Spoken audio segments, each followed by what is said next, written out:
Hello दोस्तों, कैसे हैं आप लोग सब।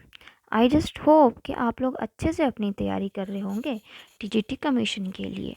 चलिए हम भी थोड़ा सा कोशिश कर लेते हैं कि आपकी थोड़ी बहुत हेल्प हो जाए।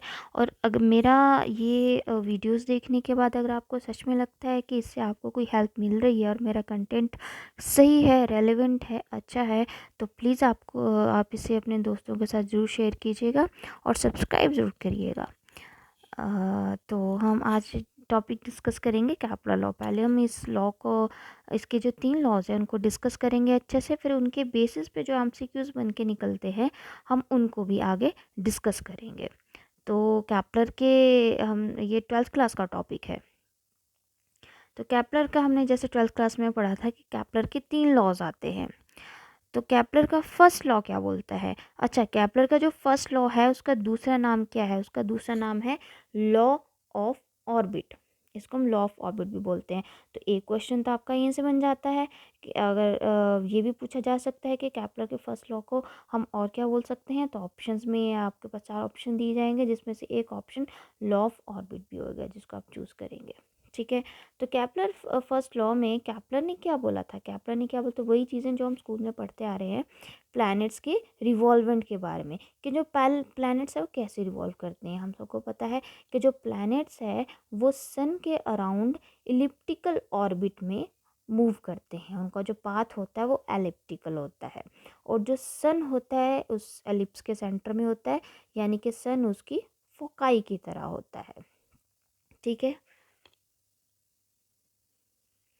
इस तरीके से जैसे इस डायग्राम में अच्छे से दिखा रखा है कि ये क्या है, आपके पास इलिप्टिकल ऑर्बिट है जिसमें भी कोई प्लैनेट मूव कर रहा है लाइक दिस। ठीक है।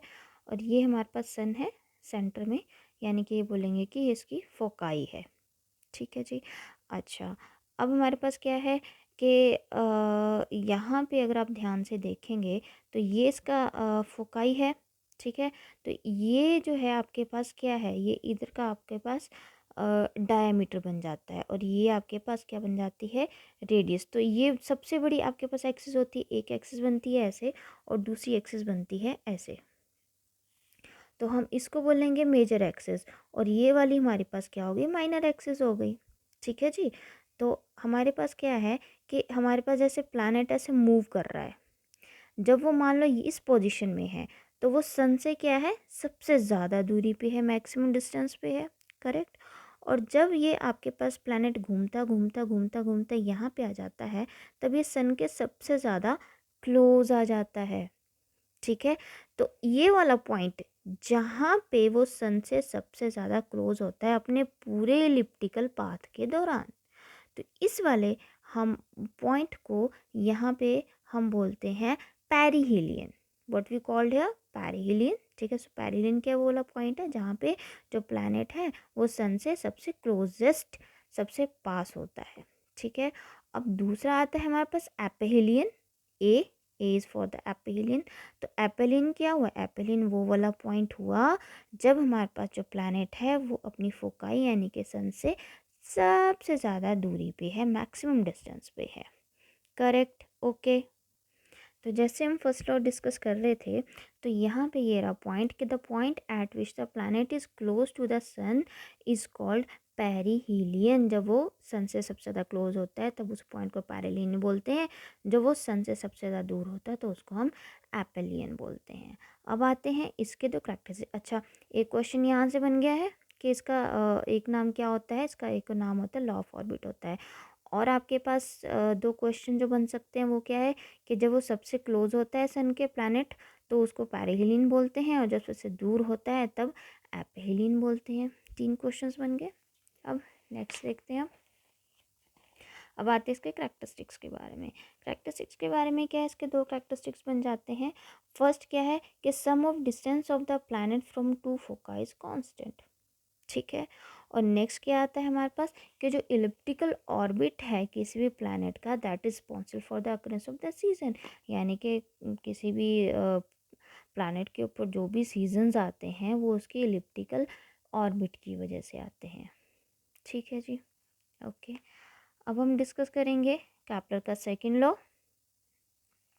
तो केपलर का सेकंड लॉ है उसको हम, हाँ उसका भी एक और नाम है, उसका दूसरा नाम क्या है, उसका नाम है लॉ ऑफ इक्वल एरियाज। अब चलिए इसके बारे में थोड़ा सा डिस्कस कर लेते हैं। तो ये रही आपकी केपलर सेकंड लॉ की डेफिनेशन। इस डेफिनेशन के accordingly the radius vector from sun to the planet cover equal area in equal interval of time.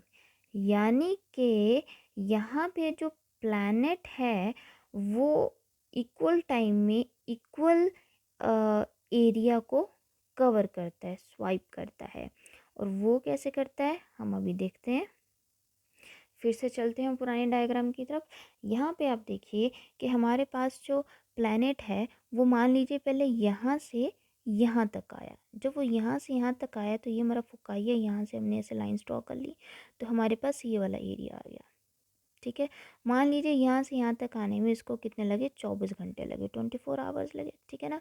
फिर हमारे पास दो पॉइंट्स और हैं, यहाँ से यहाँ तक, और यहाँ से यहाँ तक आने में भी इसको 24 घंटे लगे। करेक्ट, यहाँ से यहाँ तक 24 घंटे और यहाँ से यहाँ तक आने में इसको 24 घंटे लगे। यानी कि दोनों साइड टाइम इक्वल है। और जब यहाँ पे कैलकुलेट किया गया तो यहाँ पे एरिया भी क्या आया, इक्वल आया। यानी कि ये वाला एरिया और ये वाला एरिया इक्वल आया। तो मतलब कि हमारे पास जो प्लैनेट है उसने इक्वल इंटरवल ऑफ टाइम में इक्वल एरिया को कवर किया है। ओके, तो यही हमारा सेकंड लॉ है।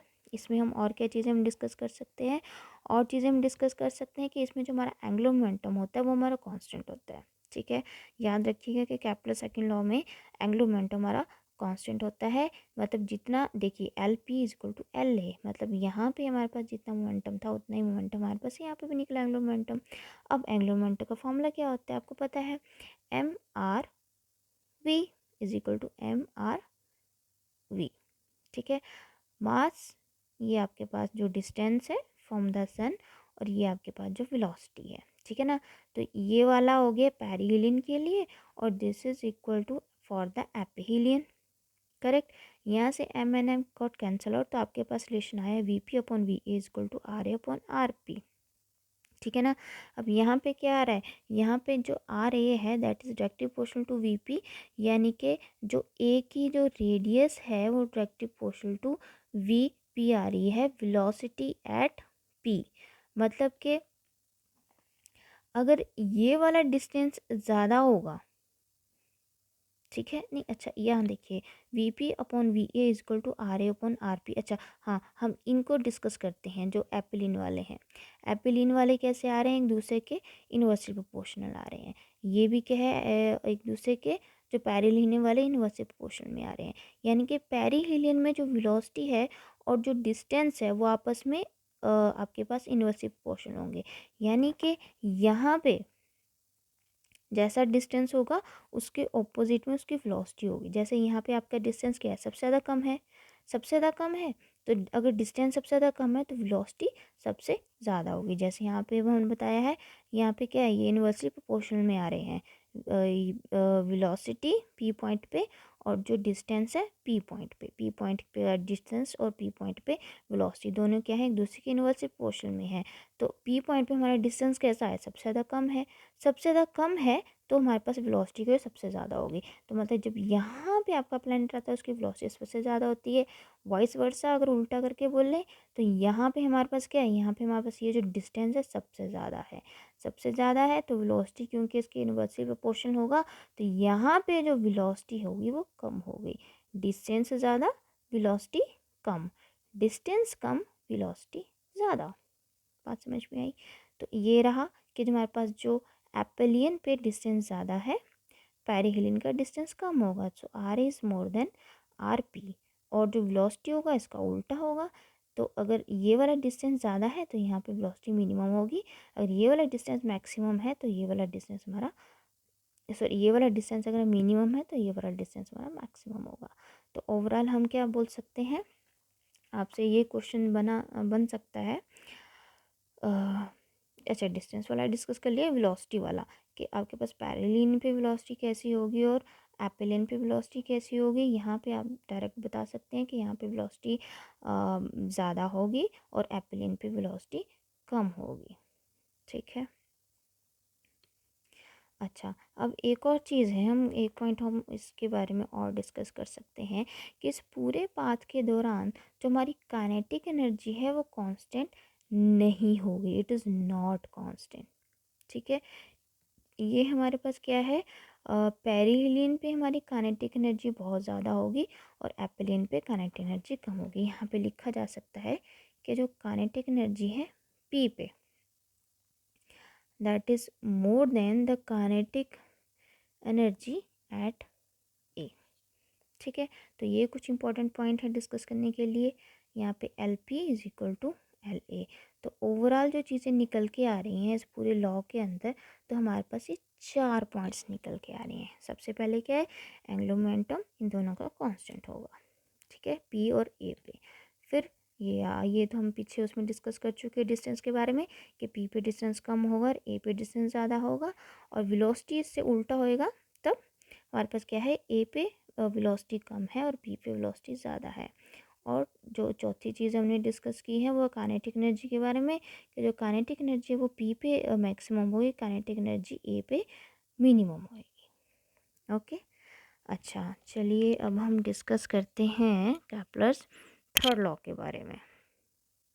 कैप्लर्स थर्ड लॉ आ गया नेक्स्ट। कैप्लर्स थर्ड लॉ का दूसरा नाम लॉ ऑफ पीरियड्स भी है, इसको हम लॉ ऑफ पीरियड्स भी बोल सकते हैं। इसमें आपको कुछ नहीं करना है, इसमें आपको डायरेक्ट बस फॉर्मूले का ध्यान रखना है कि T square direct proportional to the A cube. जहाँ पे टी आपके पास क्या है, टी आपके पास क्या होगा, टाइम पीरियड, एक पूरा का पूरा वो इलिप्टिकल पाथ को कवर करने का। ठीक है, रेवोल्यूशन का जो टाइम होता है वो, तो ये क्या हो गया उसका स्केयर, टाइम का square direct proportional to A cube. अब आपके पास ए क्यूब क्या है, ए क्यूब क्या है, semi major axis. Semi major axis कौन सी थी, कि हमारे पास जैसे ये इलिप्टिकल पाथ है, यहाँ पे सन है, तो एक एक्सिस आपकी यहाँ से यहाँ तक हो गई और दूसरी एक्सिस आपकी यहाँ से यहाँ तक होगी। अब क्योंकि ये वाली एक्सिस आपकी ज़्यादा बड़ी है, so this is called major axis, और ये वाली एक्सिस छोटी है तो this is called minor axis. ठीक है, तो ये आपके पास होगी मेजर एक्सिस। अच्छा, यहाँ पे डिस्कस किया सेमी मेजर के बारे में, यानी कि ये वाला हाफ। ठीक है, तो सेमी मेजर। ओके जी, ठीक है जी। तो अभी हमारे पास, हाँ, तो हमारी डेफिनेशन क्या बनती है थर्ड लॉ के लिए, कि square of time period of revolution of the planet is directly proportional to cube of semi major axis of the ellipse.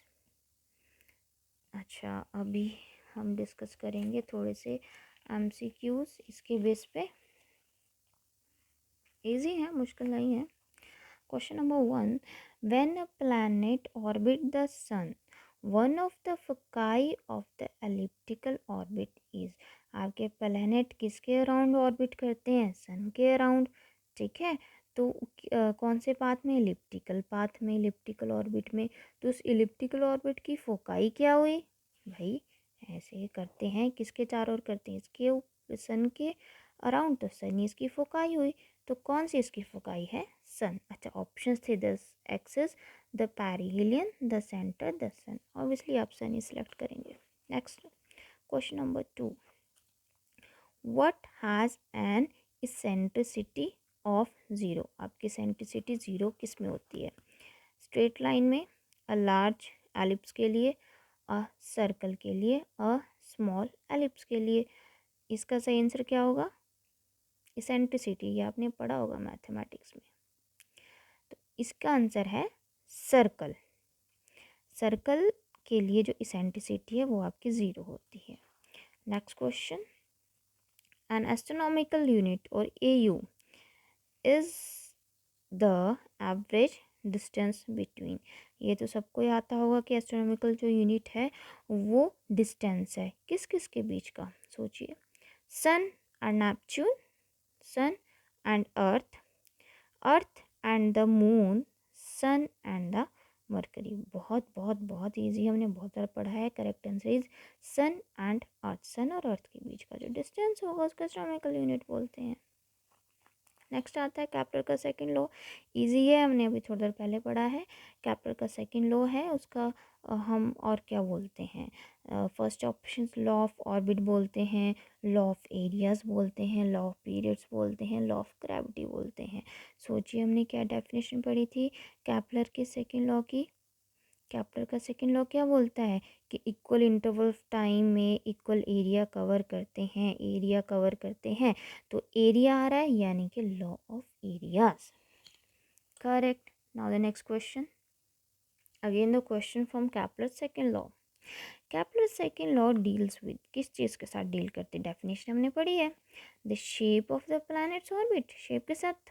No, the speed area the planet travel, speed area जो कि planet travel करती है। Third option, the length of the time it takes the planet to orbit the sun, कि वो कितना time लेती है, जो प्लैनेट है कितना टाइम लेता है सन के अराउंड ऑर्बिट करने में। And next is the time travel, बहुत सिंपल है, हमने अभी डिस्कस कर लिया है, दैट इज़ बी। ये किसके बारे में बात करती है, जो सेकंड लॉ है वो स्पीड और एरिया के बारे में बात करते हैं। Correct. Next question, question number 6, Kepler's third law हमने अभी पढ़ा है। कैप्लर का थर्ड लॉ क्या, उसको उसका दूसरा नाम क्या है, लॉ ऑफ ऑर्बिट है, लॉ ऑफ एरिया है, लॉ ऑफ पीरियड्स है, लॉ ऑफ ग्रेविटी है। हमने पढ़ा था that is law of periods. Answer is 3। Next question number 7, ये भी हमने पढ़ा है। The formula for Kepler's third law is, Kepler का थर्ड लॉ का फॉर्मूला क्या था, यहाँ पे जैसे पी दे रखा है तो इसको आप टी में लिख सकते हैं, टाइम। मैंने इसको टाइम में कन्वर्ट कर दिया। तो हमने जो डेफिनेशन पढ़ी थी उसमें आपके पास क्या था कि the square of the time period of the revolution is directly proportional to the cube of the semi major axis. तो option is D, T square is equal to A cube. Next आएगा आपके पास कि Kepler's first law states that the orbit of the planet are oval in shape, और बहुत ही simple question है, oval in shape. Options है ellipse, perfect circle, square, triangle. भाई सीधी सी बात है, ओवल शेप मतलब कौन सी वाली शेप, एलिप्स शेप है, परफेक्ट सर्कल है, स्क्वायर है या ट्रायंगल है। Obviously the option is ellipse, ellipse. Now two of the questions are left. Question number 9, the Kepler's first law is known as, Kepler का फर्स्ट लॉ क्या बोलता है, बहुत ईजी है, हमने बहुत बार डिस्कस कर लिया, that is law of orbit. Option A is the correct answer. Next, the far away a planet is from the sun, जो प्लैनेट है वो सन से बहुत दूर है, dash it takes it to orbit the sun once. तो ये sun से क्या हुआ, longer, shorter, zero distance, not any one of the above. अरे सबसे दूर है, सबसे दूर का मतलब क्या है, वो सबसे ज़्यादा डिस्टेंस हुआ, साथ सबसे ज़्यादा डिस्टेंस के ऊपर है यानी कि क्या है, लॉन्गर है। सो द ऑप्शन आपके पास क्या है, longer. Thank you very much. अच्छा लगे तो सब्सक्राइब कीजिएगा। Thank you.